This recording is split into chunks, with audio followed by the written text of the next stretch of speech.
Assalamualaikum warahmatullahi wabarakatuh.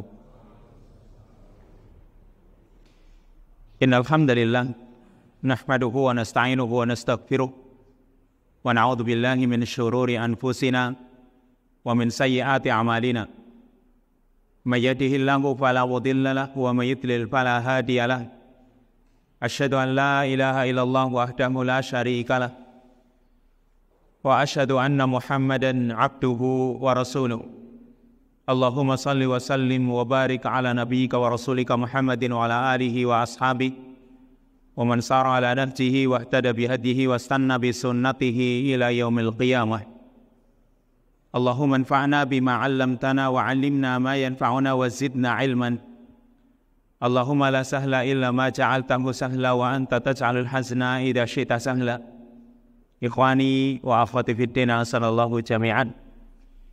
Ikhwan dan akhwat hadirin saudara-saudaraku yang dimuliakan oleh Allah, alhamdulillah pada kesempatan yang baik ini kita bisa melanjutkan kembali kajian rutin kita ini yang masih melanjutkan bagian akhir dari kitab yang ditulis oleh Syekh Abdul Razzaq bin Abdul Muhsin Al-Abbad Al-Badr hafidhahullahu ta'ala wa ra'ah, yaitu kitab atau kutaib kecil yaitu Bawa'isul Khalas Minad Dunub.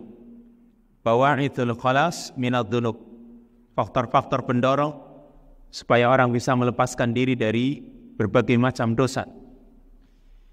Yang masuk pada poin yang ke-19. Karena kitab ini berisi 20 faktor, maka ini faktor yang ke-19 dan mungkin ini majelis yang terakhir. Sebelum kita kaji kitab-kitab beliau yang lain juga masih banyak menanti. Meskipun sudah ada 5 atau 6 kitab yang kita kaji di majelis ini. Qala al-Imam Ibnul Qayyim rahimahullahu ta'ala, Al-Imam Ibnul Qayyim rahimahullahu ta'ala mengatakan at-tasi' asyar. Ini kemarin sudah kita singgung sedikit. Masih menukil dari ucapan Ibnul Qayyim al-Jauziyah di dalam kitabnya Uddatus Sabirin wa Dakhiratus Syakirin. Al-Imam Ibnul Qayyim mengatakan at-tasi' asyar yang ke-19, an ya'lamal 'abdu anna Allah subhanahu khalaqahu li baqa'in la fana'a lahu. Agar seorang hamba itu mengetahui bahwa Allah subhanahu wa ta'ala menciptakannya li baqa'in, untuk menghadapi kehidupan yang abadi, yaitu akhirat atau surganya Allah. Allah subhanahu wa ta'ala ciptakan hamba untuk kehidupan yang abadi, la fana'a lahu. Tidak ada kehancurannya, tidak ada kebinasaannya, atau tidak ada habisnya. Wali'izzin la dhulla ma'ahu, untuk suatu kemuliaan yang tidak ada kehinaan bersamanya. Wa amnin la khawfa fi, untuk rasa aman yang tidak ada rasa takut di dalamnya. Wa ghana'in la faqra ma'ah, dan kekayaan yang tidak ada kefakiran bersamanya. Wa laddatin la alama ma'aha, untuk suatu kelezatan, kenikmatan yang tidak ada rasa sakit bersamanya. Wa kamalin la naqsa fihi, kesempurnaan yang tidak ada kekurangannya. Ini kita diciptakan oleh Allah subhanahu wa ta'ala sebenarnya untuk suatu yang akan datang, itu suatu yang jelas lebih baik, lebih kekal, lebih mulia kalau kita menyadari. Tetapi wamtahanahu fi hadhid dar, Allah subhanahu wa ta'ala menguji manusia itu, menguji hambanya itu di negeri ini, bil baqa'il ladzi yusri'u ilaihil fana, dengan kehidupan abadi yang akan diraih oleh hamba itu, ya, alladzi yusri'u ilaihil fana, yang sesuatu yang cepat hilang itu bersegera menuju kepadanya. Yaitu kita rasakan di dunia ini bahwasanya semua yang terjadi di dunia ini kita rasakan begitu cepat berjalan. Mungkin kita itu barangkali flashback ke belakang itu sesuatu yang sebenarnya sudah lama kita lakukan, tapi rasanya kayak baru kemarin itu. Karena memang rasanya dunia itu cepat gitu. Makanya kehidupan abadi yang akan diraih oleh seorang hamba maka dia akan merasakan bahwasanya kehidupan dunia ini berjalan begitu cepat. Wal 'izzil ladzi yuqarinuhu dzul wa ya'qubuhu dzul. Dan juga kemuliaan yang disertai dengan kehinaan dan berikutnya juga kehinaan pula. Jadi sekarang kita itu di dunia terhina. Apalagi kalau misalnya para penuntut ilmu. Para penuntut ilmu itu sebenarnya terhina. Karena jika penuntut ilmu itu tidak terhina, dia tidak akan dapat ilmu. Sebagaimana penyair mengatakan, man lam yaduk dhullat ta'allumi sa'atan tajarra ka'sal jahli tula hayatihi. Barang siapa yang tidak mencicipi dhullat ta'allumi, hinanya belajar, dia akan merasakan ka'sal jahli, yaitu segelas kejahilan, tula hayatihi, sepanjang hayatnya, sepanjang hidupnya. Jadi orang itu ketika menuntut ilmu itu terhina. Kalau dia nggak terhina, dia sombong, ya nggak akan dapat ilmu. Orang yang menuntut ilmu dia akan merendahkan hatinya. Kalau sampai dia takabur, maka dia akan dapat ilmu, karena ilmu itu tidak akan pernah didapatkan oleh seorang yang memiliki sifat kibar atau takabur dalam hatinya. Maka di sini suatu yang akan kita raih, kemuliaan yang disertai dengan kehinaan, lalu berikutnya juga kehinaan. Wal amnil ladzi ma'ahul khauf wa ba'dahul khauf. Dan rasa aman yang disertai dengan rasa takut serta sesudahnya juga rasa takut. Wa kadzalikal ghana wal laddah wal farahah was surur wan na'im alladhi huna masyubun bidittihi.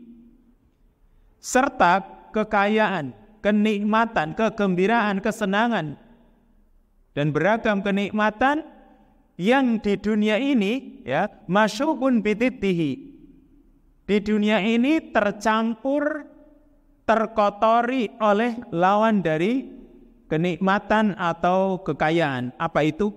Ya, kesedihan, kemiskinan. Itu di dunia ini. Ya ta'aqabuhu diddu, dan sesudahnya juga sama lawannya. Ini di dunia. Wa huwa sari'uz zawal, dan ini semua sari'uz zawal, cepat habisnya. Artinya sesuatu yang tadi dikatakan seperti kesedihan, kemiskinan, itu sebenarnya cepat hilang. Ya, yang ada di dunia ini tadi dibanding nanti di akhirat, kalau orang itu merasakan kenikmatan, itu dunia itu sebentar kok. Sedih, miskin, sebentar, nggak lama gitu kalau orang mau merenunginya. Jadi di sini Al-Imam Ibnul Qayyim menjelaskan kepada kita bahwasanya kita itu diajak untuk berpikir ke depan jauh, yaitu urusan akhirat. Kalau dibandingkan dengan dunia, dunia itu tidak seberapanya gitu. Makanya terusnya, faghalita aksarul khalqi fi hadzal maqam ittalabun na'ima wal baqa'a wal 'izza wal mulk wal jaha fi ghairi mahallihi. Maka sungguh sebuah kesalahan atau salah kaprah ya, kebanyakan makhluk fi hadzal maqam, dalam posisi ini, yang harusnya dia mencari sesuatu yang abadi, kenikmatan yang abadi, tapi kesalahannya apa? Ittalabun na'ima wal baqa'a wal 'izza wal mulka wal jafi ghairi mahallihi. Ketika mereka mencari kenikmatan, keabadian, kemuliaan, kekuasaan serta kedudukan fi ghairi mahallihi, tidak pada tempatnya. Harusnya kan yang namanya kemuliaan yang abadi itu dicari ya pada tempatnya.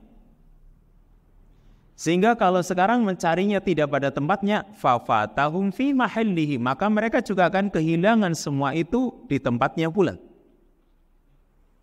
Wa aksaruhum lam yadfar bima talabahu min dzalik, dan kebanyakan mereka makhluk atau manusia itu tidak bisa meraih apa yang dia cari itu. Ya, kebanyakan orang itu tidak meraih apa yang dia cari. Walladzi dhafira bihi innama huwa mata'un qalil, yang mereka raih, yang mereka dapatkan itu hanya kenikmatan yang sedikit. Summa yazulu anhu, kemudian hilang darinya.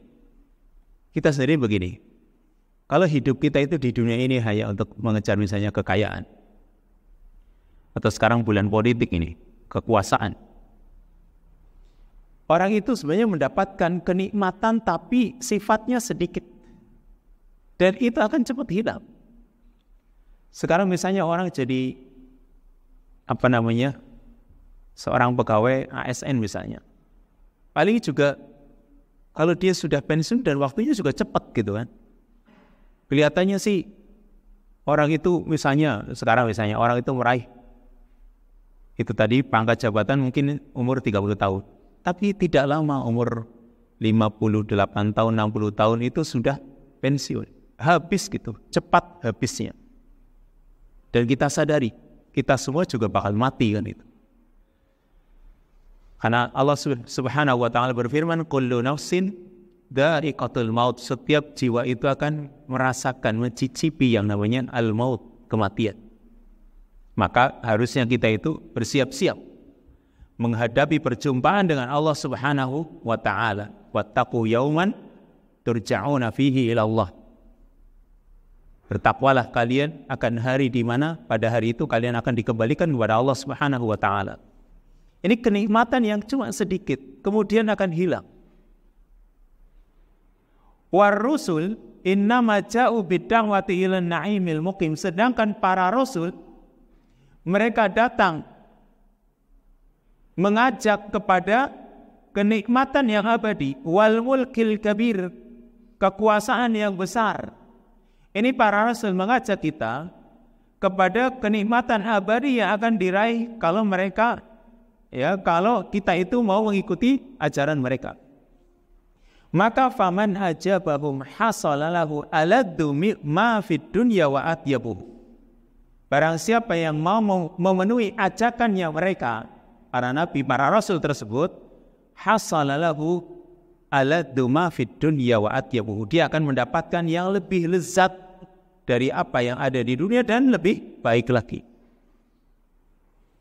Fakana aishuhu fiha atyaba min aishil muluk. Maka hidupnya dia di dunia saja. Ini kalau orang itu benar-benar mau mengikuti jejaknya para rasul, para nabi, hidupnya di dunia itu lebih baik daripada hidupnya para raja. Faman dunahum, apalagi orang-orang yang di bawahnya para raja.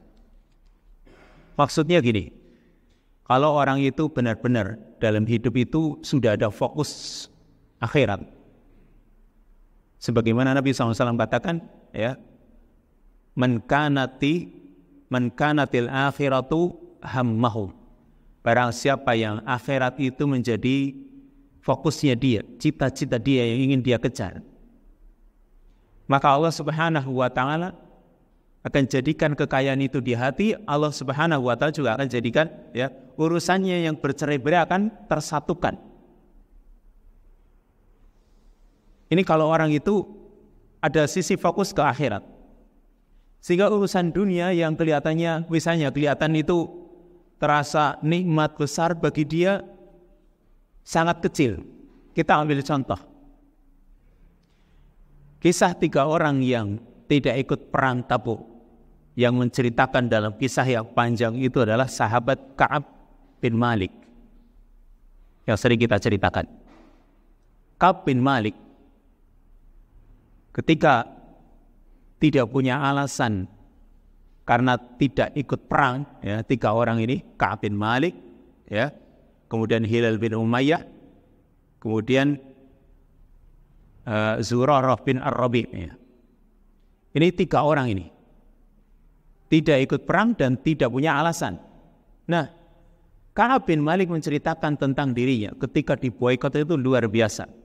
Ketika tidak diajak bicara, tidak ditegur, tidak disapa, Bahkan salam tidak dijawab salamnya selama 50 hari. Di tengah-tengah perjalanan ini selama 50 hari ini, kan dia ditawari oleh Raja Ghassan, Malik Ghassan, melalui orang yang tidak dikenal gitu, membawa surat kepada Ka'ab bin Malik. Surat dari Raja Ghassan. Apa itu? Menawarkan kenikmatan dunia.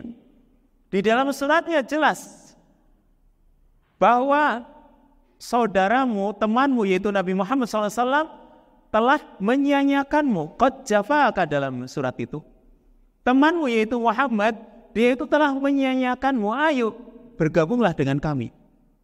Bayangkan nih, Raja Ghassan menawari Ka'ab bin Malik supaya mau bergabung dengan dia dan akan ditawari kedudukan yang tinggi. Tetapi begitu membaca suratnya, wah, dia langsung paham, ini dunia ini. Yang ingin dia raih adalah akhirat. Dan orang ini, Ka'ab bin Malik ini jelas, dia lebih rindu, lebih suka dengan hidup bersama Nabi SAW daripada kedudukan yang akan dia dapatkan, tapi jelas itu jalan kesesatan. Maka apa yang terjadi? Itu surat sama Ka'ab bin Malik dibakar sama dia. Ya, dibakar di sebuah tungku atau open gitu, ya. Dibakar surat itu. Padahal tawaran besar, coba kalau sekarang. Jangankan kok tawaran kedudukan seperti ini ya. Mungkin tawaran baru jadi apa namanya istilahnya, sudah masuk dapil 1 nomor sekian, sudah pada semangat.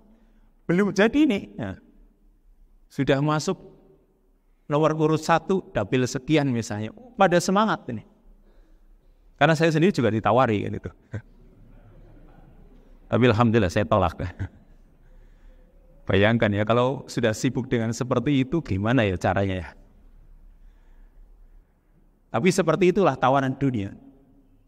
Tawaran dunia itu mungkin menggiurkan. Ini belum jadi semangat, apalagi kalau ini sudah jelas nih. Bergabunglah bersama kami, kata Raja Ghassan dalam suratnya, maka akan aku berikan kekuasaan untukmu. Tawaran yang menggiurkan, tapi Ka'ab bin Malik sadar ini urusan dunia yang akan merusak akhiratku. Maka dia bakar surat itu. Ini satu contoh. Ketika memang fokus orang ini sudah akhirat. Dunia itu terasa kecil. Meskipun orang itu menganggap sesuatu yang sangat besar. Kita lihat lagi istri-istri Nabi SAW. Di dalam ayat jelas surat Al-Ahzab, Allah Subhanahu wa taala menawari mereka para istri Nabi. Ya ayyuhan nabiyyu qul li azwajika in kuntunna turidnal hayatad dunya wa zinataha fata'alaina umatti'kunna wa usarrihkunna sarahan jamila. Wahai Nabi, katakan kepada istri-istrimu, jika kalian, wahai istri-istriku, menginginkan kehidupan dunia dan perhiasannya, kemarilah, aku berikan mut'ah, aku berikan kenikmatan. Aku akan ceraikan kalian dengan cara yang bagus. Kalau kalian menginginkan dunia, boleh diceraikan. Karena hidup bersama Nabi luar biasa. Kita kalau membaca bagaimana kehidupan para istri Nabi atau ummahatul mukminin sangat mengenaskan. Ya, kayaknya kalau wanita zaman sekarang langsung minta cerai. Bayangkan 2 bulan sampai 3 hilal nampak, kan diceritakan oleh Aisyah. Di rumah itu nggak ada makanan kecuali hanya al-aswadan, kurma dan air putih gitu, air bening. Itu sampai 2 bulan ya. Apa ada kira-kira orang zaman sekarang seperti itu? Oh, sekarang kompornya jelas ada, di kulkasnya penuh, stok beras masih ada. Itu saja masih ngomel-ngomel kan? Apalagi kalau nggak ada sama sekali. Maka mereka para istri Nabi ketika ditawari seperti itu, tawaran yang kedua, wa in kuntunna turidna Allah wa rasulahu wad daral akhirah fa innallaha a'adda lil muhsinati minkunna ajran 'azima. Jika kalian menginginkan Allah dan Rasulnya dan negeri akhirat, maka Allah telah menyiapkan untuk orang-orang yang berbuat ihsan dari kalian ajran azima, pahala yang besar. Ini para istri Nabi disuruh memilih dua hal. Mau menginginkan kehidupan dunia, dicerai, atau tetap berhidup bersama Rasul. Tapi insya Allah nanti akan dikumpulkan bersama Rasul kembali kan gitu di akhirat. Maka mereka pun lebih memilih untuk tetap bersama Rasul SAW, sebagaimana itu dikatakan oleh Aisyah radhiyallahu anha, fakhtarnal baqa. Maka mereka semua memilih untuk tetap bersama Rasul SAW. Ini karena sudah dalam pikiran mereka fokusnya sudah dunia, fokusnya akhirat. Kenapa? Itu kenikmatan yang abadi gitu. Faman ajabahum hasala lahu aladdu ma fid dunya wa atyabuhu. Fakana 'aishuhu fiha atyaba min 'aishil muluk faman dunahu. Maka hidup mereka di dunia meskipun dilihatnya kelihatannya sangat sederhana sekali, bahkan mungkin sangat mengenaskan. Contohnya tadi dari segi makanan. Tapi dalam kehidupan mereka, rasanya mereka itu lebih baik daripada kehidupan para raja. Faman dunahum, apalagi orang-orang di bawah mereka. Fa inna zuhda fid dunya mulkun hadir. Karena sikap zuhud di dunia itu adalah kekuasaan kerajaan yang hadir, yang nyata, nampak gitu. Itu sikap zuhud. Meninggalkan sesuatu yang tidak bermanfaat di akhirat, itu namanya zuhud kan.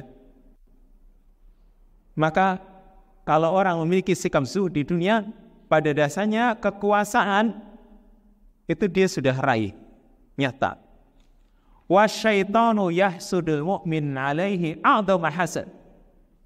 Dan setan itu hasad, dengki kepada seorang mukmin dalam hal ini a'dhama hasad, dengan kedengkian yang sangat besar.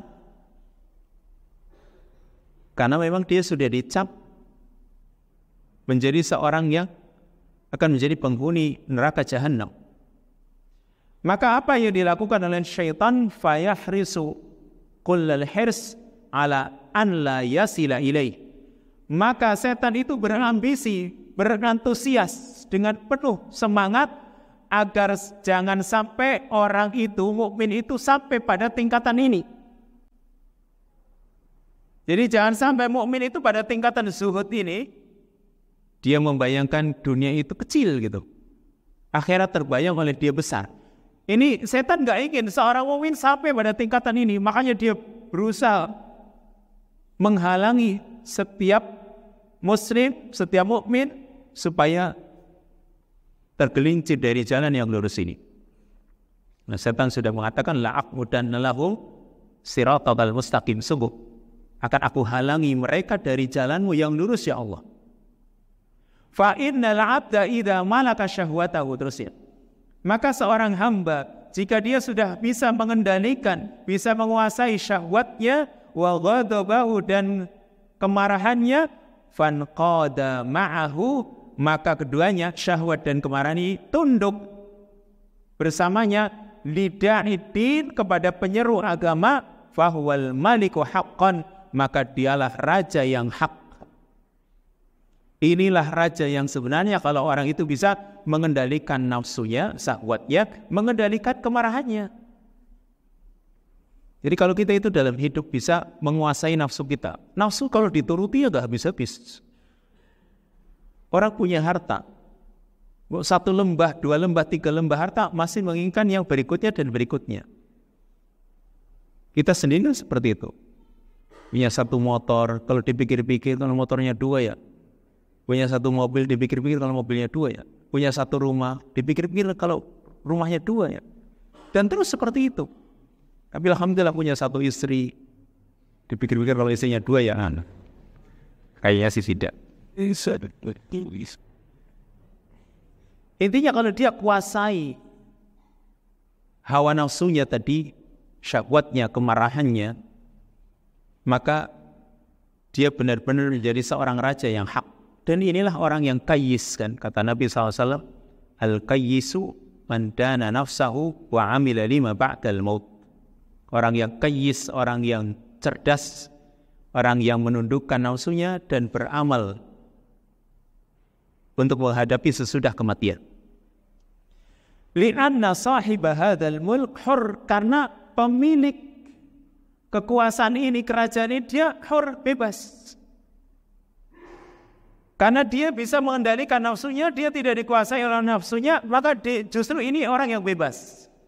Wal maliku al-munqadu li syahwatihi wa ghadabihi abdu syahwatihi wa ghadabihi. Sedangkan seorang raja yang tunduk kepada syahwatnya, keinginan-keinginannya, dan juga kemarahannya, dia hakikatnya abdu syahwatihi wa ghadabihi, dia hamba dari syahwatnya dan juga kemarahannya tadi. Fa huwa musakharun mamlukun fi ziyyi malik, atau fi ziyyi malik. Maka sebenarnya orang ini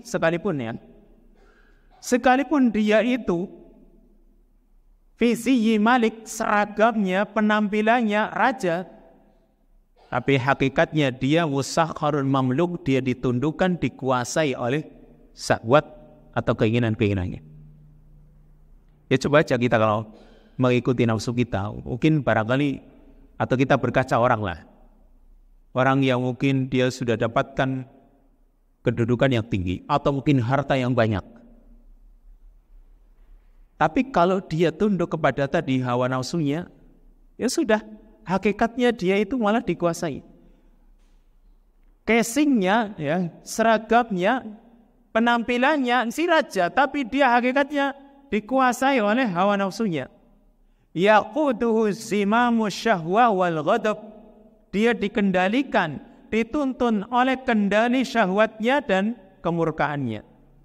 Kama yuqadul ba'ir, sebagaimana unta ketika sudah dikendalikan. Unta juga punya kendali, ya. Jangan dikira nggak ada kendali. Kalau sapi dikelui, tusuk. Kalau kuda ada kendalinya itu, di mulutnya pakai kendali. Maka unta juga sama, dia juga punya kendali, ya. Untuk mengendalikannya dia kadang dikendalikan. Terutama unta yang memang sudah dibiasakan untuk membawa barang, dia dikendalikan gitu. Maka kalau sudah dikendalikan, kan tinggal coba sekarang. Sapi yang begitu kuat, kadang misalnya galaknya luar biasa. Kalau dia sudah ditusuk di hidungnya atau dikelui, sedikit saja dia mau tunduk gitu. Kadang sifat beringasnya ini hilang. Dan seperti itu juga, kalau orang itu sudah dikendalikan oleh syahwatnya, oleh kemarahannya, sudah dia ngikuti terus syahwatnya, kemanapun diikuti. Wal fal maghrurul al maqdu yaqau nadaruhu alal mulki dhahir. Maka orang yang tertipu, orang yang terpedaya, pandangannya itu tertuju kepada kekuasaan yang nampak. Alladzi suratuhu mulkun wa batinuhu riqqun, yang penampilannya, gambarannya dari luar itu sih kekuasaan, kerajaan, tapi batinnya adalah perbudakan. Ini tentu Ibnul Qayyim mengatakan kalimat ini bukan hanya sekedar teori, yang orang banyak merasakan. Ketika misalnya dia ngikuti nafsunya, pokoknya misalnya dia ingin meraih kekuasaan, sudah dia ngikuti itu nafsunya. Zahirnya si dia raja, tapi batinnya dia diperbudak oleh hawa nafsunya tadi. Wa 'ala syahwati allati awwaluha laddah wa akhiruha hasrah, ya. Dan juga oleh syahwatnya yang awal dari syahwatnya tadi itu kelezatan, tapi akhirannya adalah hasrah, penyesalan. Ada sabda Nabi SAW dalam hadis riwayat Al-Imam Al-Bukhari,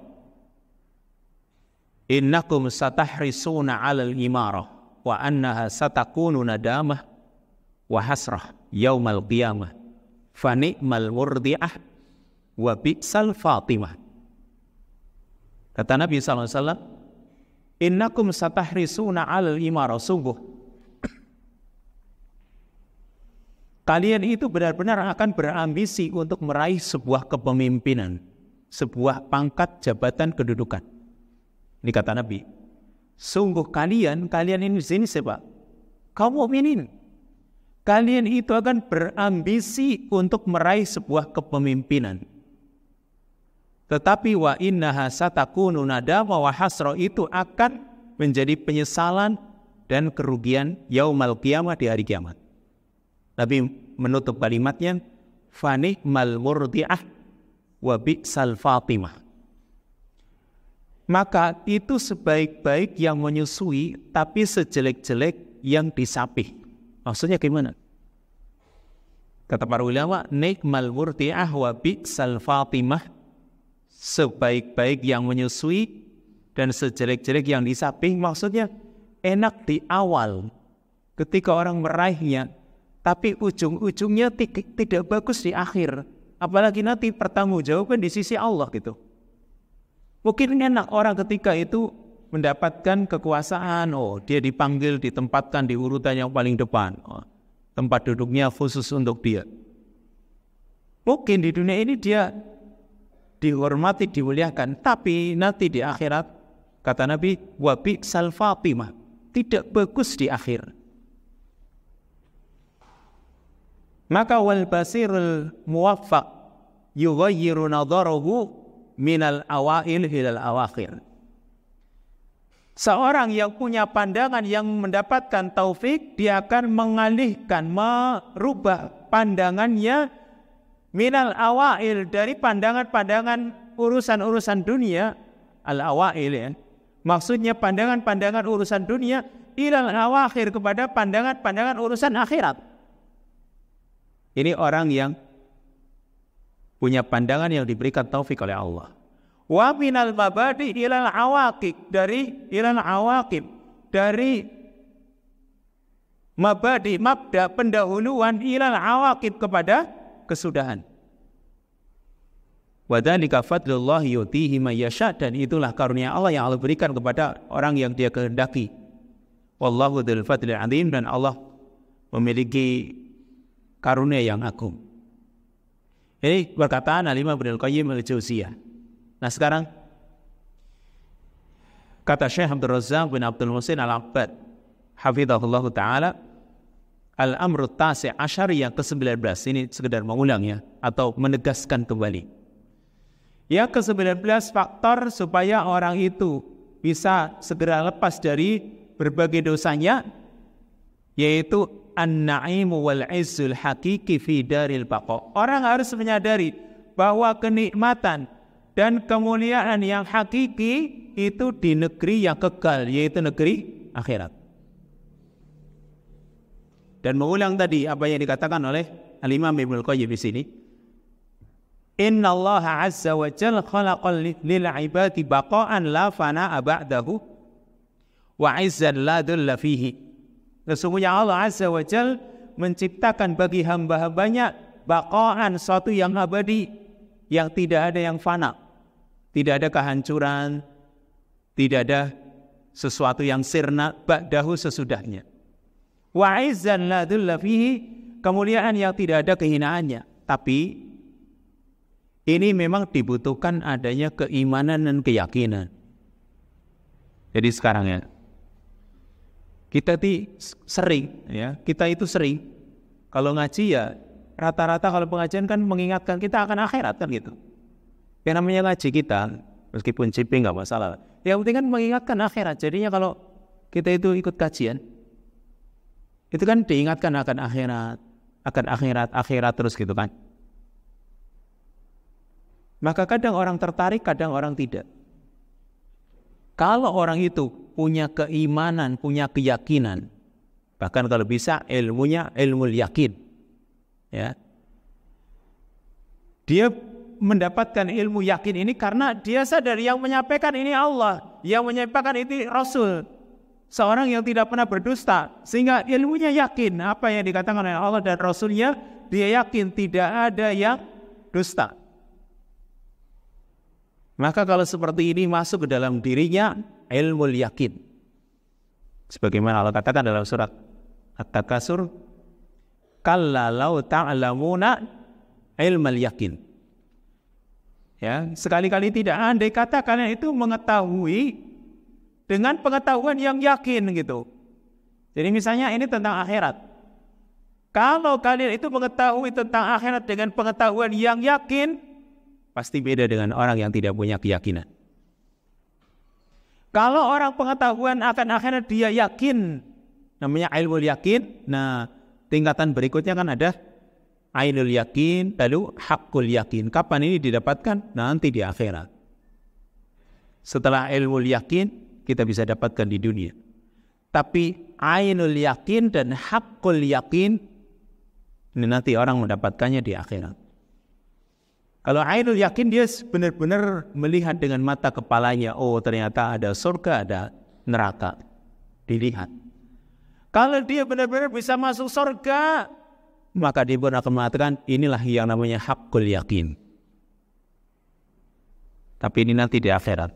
Orang nggak bisa merasakan haqqul yakin di dunia. Karena di dunia memang tempat ujian. Untuk negeri pembalasan ya nanti di akhirat. Wa ghinan la faqra ma'ahu, kekayaan yang tidak ada kefakirannya. Wa amnan la khaufa ba'dahu, rasa aman yang tidak ada rasa takut sesudahnya. Wa dzalika fi jannatin na'im, dan itu didapatkan di sorga-sorga yang penuh dengan kenikmatan. Kama qala ta'ala fi surati Fatir, sebagaimana Allah Ta'ala firmankan dalam surat Fatir, wa qala alhamdulillahilladzi adhaba 'anna al-hazan inna rabbana laghafurun syakur. Alladzi ahallana daral muqamati min fadlihi la yamassuna fiha nasabun wa la yamassuna fiha lughub. Mereka ini para penghuni surga ya. Ketika mereka sudah berada di surga, mereka bilang, wa qalu alhamdulillahilladzi adhaba 'anna al-hazan. Mereka mengatakan segala puji bagi Allah yang telah menghilangkan dari kami segala kesedihan. Ini kapan ini? Di akhirat nanti.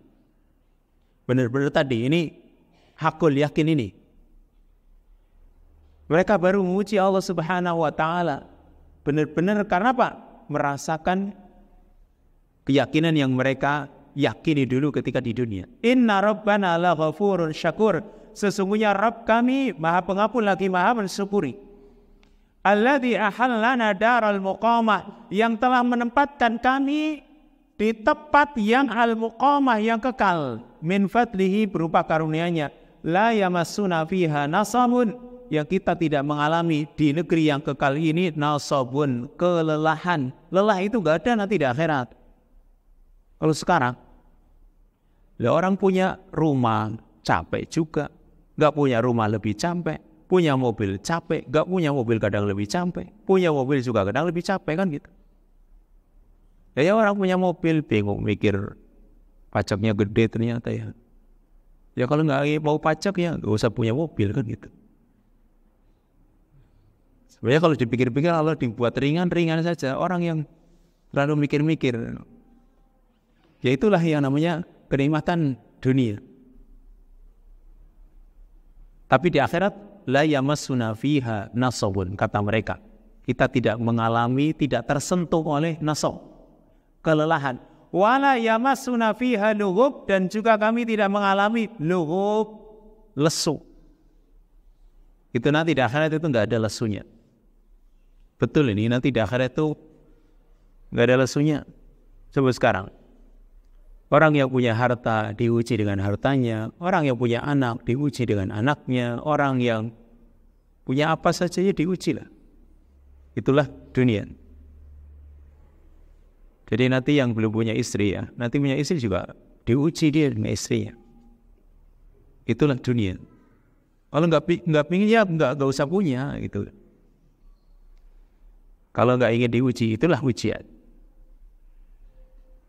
Walakin Allah Azza wa Jalla imtahanahu fi hadhihi dar bimuta'in faniyah ini. Akan tapi Allah Azza wa Jalla menguji dia di negeri ini dengan muta'in faniyah, kenikmatan yang fana, cepat habis. Waladatin munaghasah, dan kelezatan yang munaghasah, yang menyusahkan. Wa mulkin za'il, kekuasaan yang akan hilang. Fa in huwa sabara anha, kalau dia sabar menghadapi semua itu, wajtanaba ma harramallahu alaihi minha, dan dia menjauhi apa yang Allah haram dari semua kenikmatan ini tadi, aqabahullah bin na'imil hakiki, maka Allah akan membalasnya, memberikannya kenikmatan yang hakiki. Insya Allah semua orang kan di dunia ini punya kenikmatan, misalnya berupa makan, semuanya makan kok. Semuanya bisa makan gitu. Tinggal orang itu ketika mendapatkan kenikmatan ya ada yang banyak, ada yang sedikit, karena memang Allah Subhanahu wa taala sudah mengatur rizki masing-masing. Nah sekarang ada orang yang mungkin diberikan rizki yang banyak, ada yang sedikit. Ya, entah banyak entah sedikit. Kalau orang itu sabar ketika menghadapi rizki tadi, sehingga dia tidak menempuh jalan yang haram, insya Allah nanti Allah berikan balasan berupa kenikmatan yang hakiki. Sekalipun mungkin yang didapatkan di dunia sedikit. Waladdah ad-daimah fil akhirah, serta kelezatan yang kekal di akhirat. Kama qala ta'ala, sebagaimana Allah Ta'ala firmankan, wa ammal ladina su'idu fa fil jannati khalidina fiha ma damatis samawati wal ardu illa ma syaa rabbuk ata'an ghairu majdud. Adapun orang-orang yang su'idu, mereka berbahagia, fa fil jannati khalidina fiha, di dalam surga mereka kekal di dalamnya, ma damatis samawati wal ard, selagi masih ada langit dan bumi, illa ma syaa rabbuk, kecuali apa yang dikehendaki lain oleh Rabbmu. Ata'an ghairu majdud, itu adalah karunia, pemberian yang tidak putus-putusnya. Itu nanti di akhirat. Jadi surga, neraka kekal kan itu. Akidah Ahlussunnah wal Jamaah tentang surga dan neraka itu kan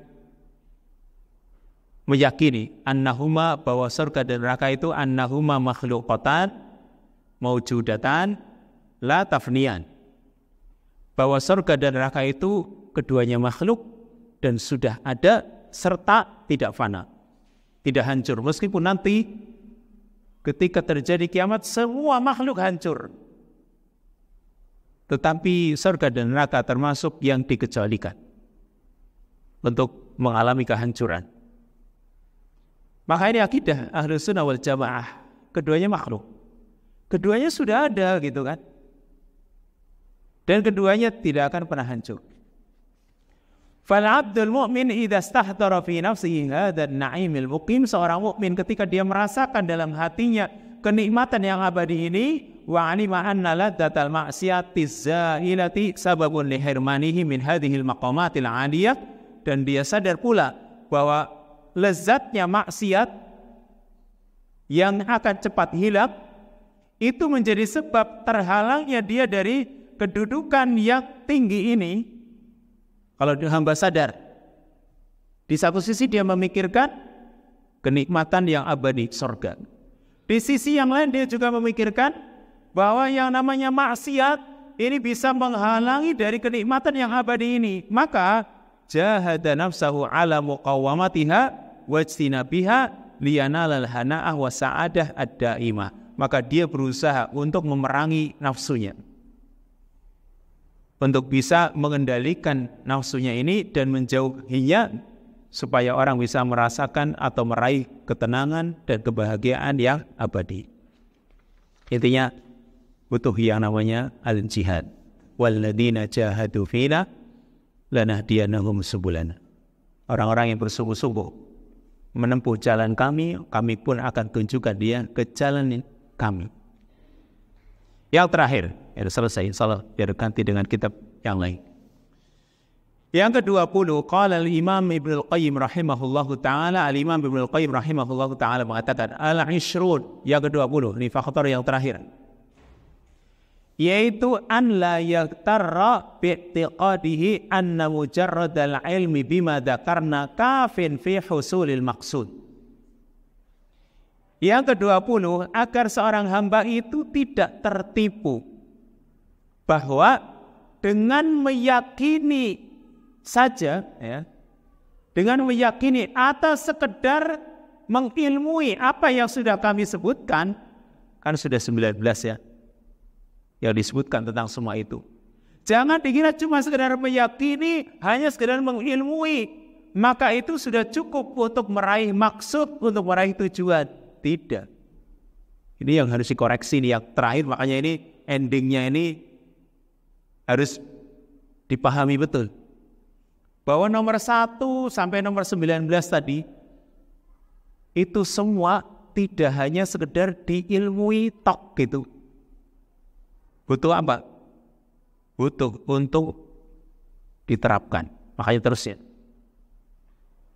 Bal la budda an yudhifa ilaihi badlal juhdi fi isti'malihi wastibraghal wus'i wa taqati fi. Bahkan dia harus menambahkan kepada semua itu, yaitu badlal juhdi. Dia kerahkan segenap kemampuannya untuk isti'mali, mempraktekannya. Jadi memang ilmu-ilmu yang sudah kita pelajari ini tentang faktor-faktor supaya kita itu bisa lepas dari dosa, itu bukan cuma teori, tapi bagaimana bisa menerapkan. Meskipun kita itu 19 nggak ada yang hafal juga, penerapannya nggak tahu yang mana yang diterapkan dan yang mana yang belum, kan gitu. Memang harusnya perlu ujian ya, perlu ujian, nanti kalau yang nggak bisa remedi lagi, ulang lagi kayak gitu. Ya minimal itu ketika masuk ke ke telinga itu bisa masuk ke hati, terus bisa diingat-ingat kembali. Jadi sekali lagi bukan cuma sekedar teori, bukan cuma sekedar ilmu, tapi harus mencurahkan segenap kemampuan untuk mempraktekannya, harus konsentrasi dengan kemampuan dan kekuatannya tersebut. Wa malaku dzalika, nah, untuk bisa meraihnya ini, gimana caranya? Al-khuruju 'anil awaid. Orang itu harus keluar dari faktor-faktor yang mendorong dia untuk kembali lagi. Jangan sampai dia statis gitu. Orang ketika ingin hijrah, ya jangan melihat ke belakang. Nanti apa? Duh, eman-eman. Kan gitu. Saya kumpulkan lama kan gitu. Sudah saya ini itu dan sebagainya. Tapi dia pandangi terus, akhirnya gak jadi hijrah. Makanya di sini untuk bisa meraih semua itu dengan cara dia keluar dari pendorong-pendorong yang mendorong dia untuk kembali lagi, yang mengajak dia untuk kembali, itu disingkirkan. Fa innaha a'da'ul kamali wal falah, karena itu musuh kesempurnaan dan kesuksesan. Jadi kalau kita itu ingin sukses, ya memang kalau sejarah lain ya, memang jas merah, jangan lupakan sejarah betul. Kita lihat sejarah Nabi, sejarah para sahabat itu perlu dilihat, karena mereka adalah orang-orang yang sukses. Tapi maksudnya bagi kita sendiri, kalau sesuatu yang sudah kita lakukan, yang mungkin katakanlah di situ ada suatu kenikmatan, tapi itu kenikmatan penuh dengan maksiat, itu jangan dilihat terus. Kalau seperti itu, orang itu gak akan bisa sempurna, gak akan bisa sukses. Fala aflaha man istamarra ma'a awaidihi abadan. Tidak akan ada kesuksesan bagi orang yang terus-menerus bersama faktor yang mendorong dia untuk kembali lagi ke belakang. Selamanya gak akan dia dapatkan kesuksesan. Harus menatap ke depan kan gitu. Yang ke depan yang dia lihat apa? Ya tadi, akhirat dan sebagainya. Wa yasta'inu 'alal khuruji 'anil awaid bil harabi an madanil fitnah. Dan ditambah meminta bantuan untuk bisa keluar dari pendorong yang mendorong dia untuk kembali dengan cara dia lari dari perkara yang akan menimbulkan fitnah dan menjauh darinya. Dicontohkan oleh Al-Imam Ibnul Qayyim, yaitu qala Nabi sallallahu alaihi wasallam, Nabi sallallahu alaihi wasallam bersabda, Nabi berikan contoh, man sami'a bid-dajjal falyat'a anhu. Barang siapa yang mendengar Dajjal, hendaklah dia menyingkir darinya. Ini perintah Nabi. Dajjal itu kan fitnah terbesar kan ya. Fitnah yang bahkan seluruh para nabi itu sudah mewanti-wanti umatnya. Kata Nabi SAW, ma min nabiyyin illa waqad andara ummatahu min fitnati dajjal. Tidak ada seorang nabi pun kecuali mereka semua telah memberikan peringatan kepada umatnya dari fitnah dajjal. Sehingga nabi pun harus punya andil. Beliau memberikan peringatan, man sami'a bid-dajjal falyan'a anhu. Barang siapa yang mendengar dajjal, itu hendaknya dia menyingkir. Jangan malah pengen lihat Dajjal itu kayak apa sih? Itu. Jangan, dia akan terkena fitnahnya. Jadi jangan sampai orang itu sudah dengar Dajjal di sebuah negeri, yuk melihat plesir menganam, baru Dajjal kayak apa? Jangan ini, jangan sampai. Ini Nabi sudah mewanti kita, kalau mendengar Dajjal menyingkir gitu. Bahkan Nabi SAW sampai mengatakan, fawallahi inna rajula la ya'tihi wa huwa yahsabu annahu mu'min fayatba'ahu mimma yab'asu bihi minasyubuhat. Demi Allah, lihat orang yang terkena fitnah. Demi Allah, sungguh ada seorang yang dia mendatangi Dajjal dan dia mengira kalau dirinya mukmin, merasa kalau mukmin kuat menghadapi Dajjal. Ternyata apa? Dia ikuti Dajjal. Karena syubhat-syubhat yang ditebarkan oleh Dajjal gak bisa dilawan. Jadi Nabi itu sudah mewanti-wanti, bahkan semua para Nabi, kalau mendengar Dajjal jangan mendekat gitu. Bahkan kalau sampai di daerahnya, dia tetap berada di rumah, jangan keluar dari rumah. Apalagi ngintip-ngintip dikit kayak apa, emang topeng monyet kan gitu. Jangan merasa imannya kuat. Ini fitnah besar ini. Sekarang saja kita sebagai umat Nabi SAW, meskipun kita nggak pernah mendengar kan, artinya dia kayak apa di mana gitu ya.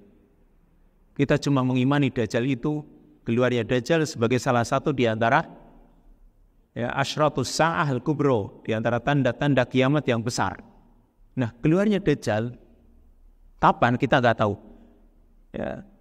Nabi SAW memberikan pelajaran kepada kita. Beliau menganjurkan kita supaya kita minta perlindungan.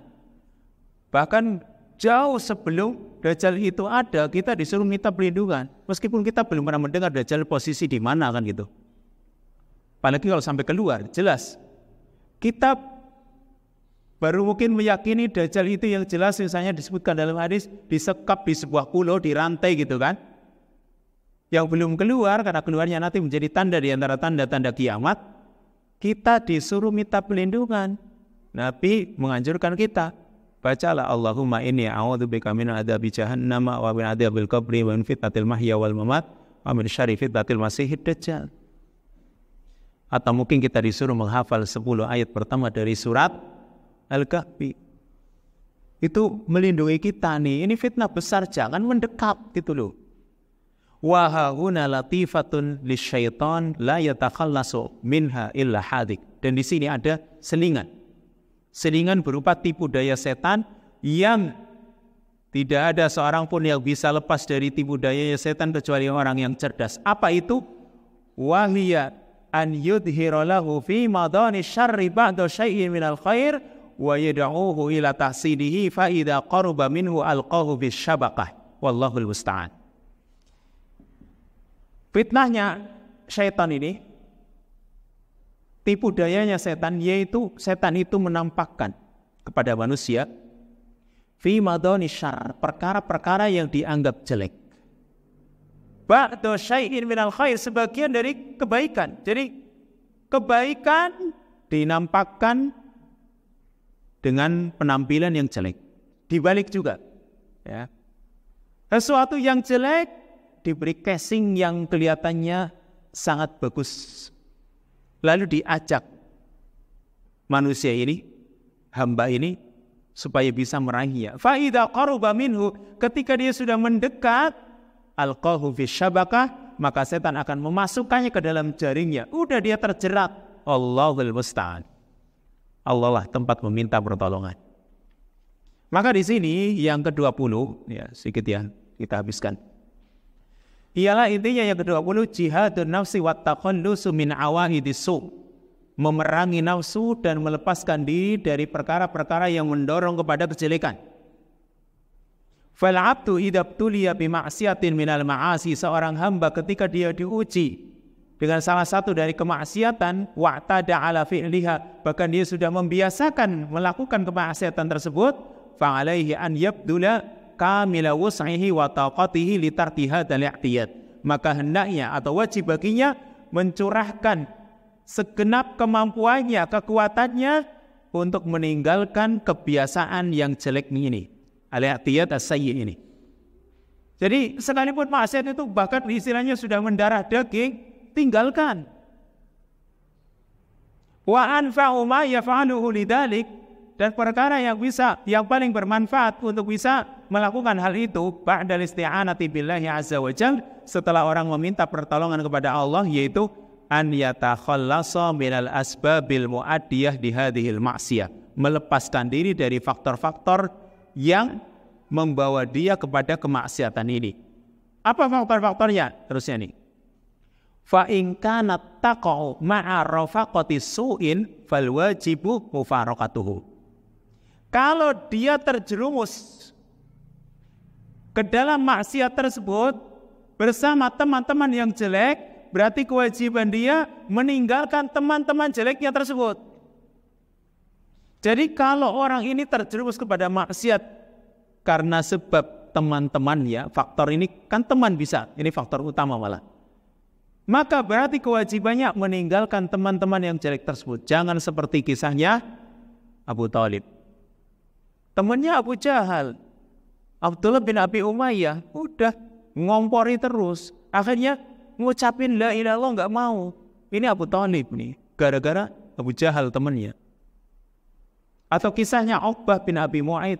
Temannya siapa? Umayyah bin Khalaf. Dia sudah ikut majelisnya Nabi, ada ketertarikan pada Nabi, tapi karena faktor temannya nggak ridho kalau dia ikut Nabi, akhirnya dia pun milih temannya. Anehlah teman ini.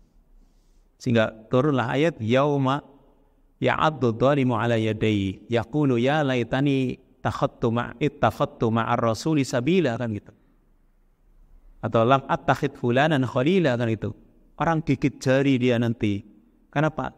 Dulu tidak mau menjadikan Rasul sebagai temannya untuk meniti jalan hidupnya. Ini orang karena gara-gara teman. Terusnya. Wa in kana tahsulul ma'siyah indahu istikhdamu syai'in minal ajhisah. Nah, jika kemaksiatannya itu terjadi karena sebab menggunakan alat yang modern. Sekarang apalagi? Kalau ini perhatikan ini, kalau kita itu terjerumus ke dalam maksiat gara-gara HP, berarti HP ini jadi apa? Setan gepeng betulan, ya. Maka tinggalkan. Ya sudah, mungkin nggak bisa meninggalkan HP. Fitur nggak sekarang? Fiturnya ini menyesatkan saya ini, gara-gara fitur ini saya jadi terjerumus dalam dosa ini. Fiturnya hapus. Apa sih? Facebook? Hapus Facebooknya. IG-nya hapus. Twitternya hapus. Kalau enggak, kalau dia terjerumus, lalu fitur itu masih ada, buka lagi, terjerumus lagi. Dan silahkan saja. Antum mungkin kayaknya sudah mencoba kan itu. Gara-gara fitur ini nih, saya terjerumus pada ini, kan gitu. Kalau mau tinggalkan, hapus itu. Kalau misalnya nggak bisa meninggalkan HP-nya, berarti fiturnya hapus ini. Jangan dibalik lagi. Play Store-nya masih ada, unduh lagi, ya udah balik lagi. Kan gitu kok. Play Store-nya masih ada. Aduh, tapi saya butuh dulu ini, fitur ini. Balik lagi, terjerumus lagi. Ah udah. Maka tinggalkan ini. Hapus tadi fiturnya. Lanjut, wa in kana al-ma'siyatu tatakarrar minhu fi ardin khasah kharaja minha wa ghadaraha. Jika kemaksiatan itu berulang di sebuah negeri, di daerah secara khusus, dia harus keluar dari negeri tersebut dan tinggalkan negeri tersebut. Sebagaimana kisah seorang yang telah membunuh 100 nyawa. Dia pergi menemui seorang alim, bertanya kepadanya, apakah masih ada pintu taubat? Kata orang alim tersebut, na'am. Wa man yahulu bainaka wa bainat taubah, apa yang menghalangi antara dirimu dengan taubat? Enggak ada. Tetapi syaratnya intalik ila ardi kada wa kada. Pergilah kamu menuju negeri ini dan ini. Fa inna biha unasan ya'buduna Allah fa'budillaha ma'ahu. Karena di sana ada orang-orang yang beribadah kepada Allah, maka beribadahlah kamu bersama mereka. Wala tarji ila ardik, jangan kamu kembali ke kampung halamanmu. Fa innaha ardusu, karena negerimu adalah negeri yang jelek. Qala al-Hafidz Ibnu Hajar fihi isyarah ila anna taib yanbaghi lahu mufaraqatul ahwal allati i'tadaha fi zamanil ma'siyah wa tahawul minha kulliha. Al-Hafidz Ibnu Hajar mengatakan, maka di dalam hadis ini sebagai isyarat bahwa orang yang bertaubat seyogyanya dia tinggalkan segala kondisi ketika dia membiasakan kemaksiatan tersebut, fi zamanil maksiyah, di waktu dia bermaksiat. Wa tahawul minha, dia harus pindah darinya, kulliha, secara keseluruhan dia pindah dari maksiat itu totalitas gitu. Ya kalau misalnya HP nggak bisa tadi, itunya hapus saja. Facebook tinggalkan Facebooknya. Tapi Facebook kan kajian itu gimana nih? Kan Facebooknya ada. Waduh, satu sisi nonton kajian, tapi di bawahnya isinya nggak beres semua. Ya sudah, tinggalkan dulu ya gitu. Ya mungkin mending hadir di majlis kan, daripada ngantuk-ngantuk, mending lah daripada nonton di Facebook parah gitu. Wassalamualaikum warahmatullahi wabarakatuh. Subhanakallahumma wa bihamdika asyhadu an la ilaha illa anta astaghfiruka wa atubu ilaik. Wassalamualaikum warahmatullahi wabarakatuh.